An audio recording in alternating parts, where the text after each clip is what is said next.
Alrighty, welcome back to Fatal Frame, Anime Review, episode number 7. We are like a little over halfway through the series, this season anyways. A 7th episode of Failure Frame, Monroy's Bloodsport Champion. This covers the prologue and the first 2 chapters of, well, I would say probably like a chapter and a half of basically book 3. Yes, with this very episode, we're on book 3. It's a good thing, basically, I read the book 5 right now. Yes, good thing I have. So, by the way, this episode, it does have the CGI thing this episode, but it's not, it only affects like one scene, and I'll talk about it in a minute. So, we mostly have a we have a few things. We start with off with a scene. Well, we'll talk about the scene first. We'll talk about the rest of the episode. There's a scene with the goddess. Yes, the evil goddess, or she's with the other kingdoms. They form. Oh yeah, the humanity's strongest has been killed, and of course they're blaming Sarah for it. Like with them gone, like they lost up blows to the Holy Alliance, and why don't we just use the heroes of the world, basically fight against the whole demon empire. And they're a bit reluctant because basically every time that there's trouble, they have to turn to them. And then they're informed that there's this group of people who are claiming credit for killing the 5 dragons. The dragons group. The black dragons. Yeah, and on the Ashret. They're basically looking back to them. So, we have it where Toka and Sarah arrive in Monroy, which is a capital city. I think it's the capital of the country they're in right now, because basically he's in a different country. When he first arrived in episode 1, he was in Alon. Now he's in a completely different country. Now he's in the capital. Though they give himself an inn, they give him some room at the inn, like one room to save money to basically share a room. Though 2 separate beds, mostly not share the same bed. So they go out to a pub. This is where they gather information, where they listen to some stuff in the background. Most of what they hear about the group who basically claim credit for killing the Black Dragon, the previous episode, which probably aired 2 weeks ago, because I was curious of why there was not a new episode aired last week, and I look on this app, basically gives me anime info. Apparently the reason why this episode did not air last week was due to it be a recap episode. Yes, that's literally what it was. It just recapped the first 6 episodes. I'm like, really? Yeah, this comes at a weird time.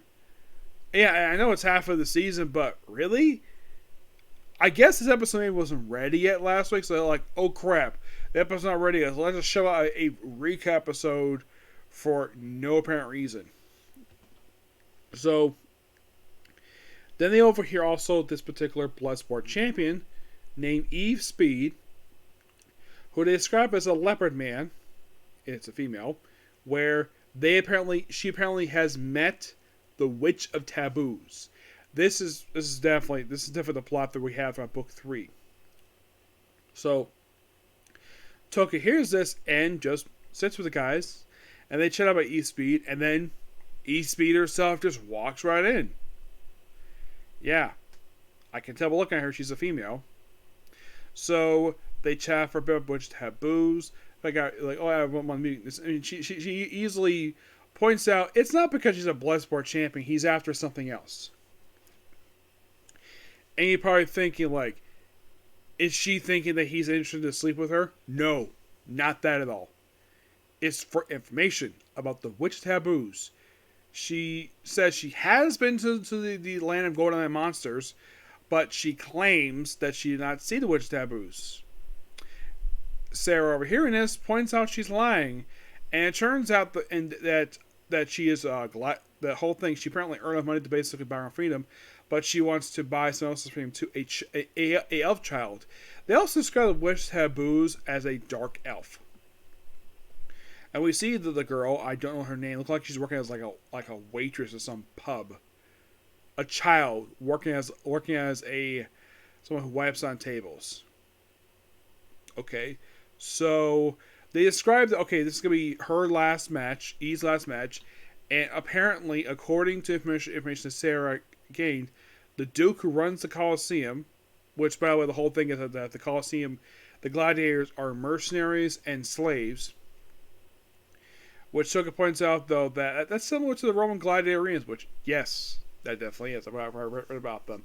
There are massive stories about the Coliseum. The Coliseum itself still exists, but it's not the same.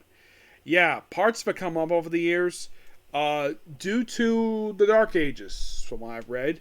Yeah, I've looked up basically the reason for this. So, if anyone see pictures of the Coliseum the way it looks currently, why it looks like doesn't look like it's complete. Like what was it finished? No, it actually was finished. The reason why, because people took off materials from the Coliseum, for basically for like houses, I think it was, and apparently they also bought the aqueducts because it was Dark Ages.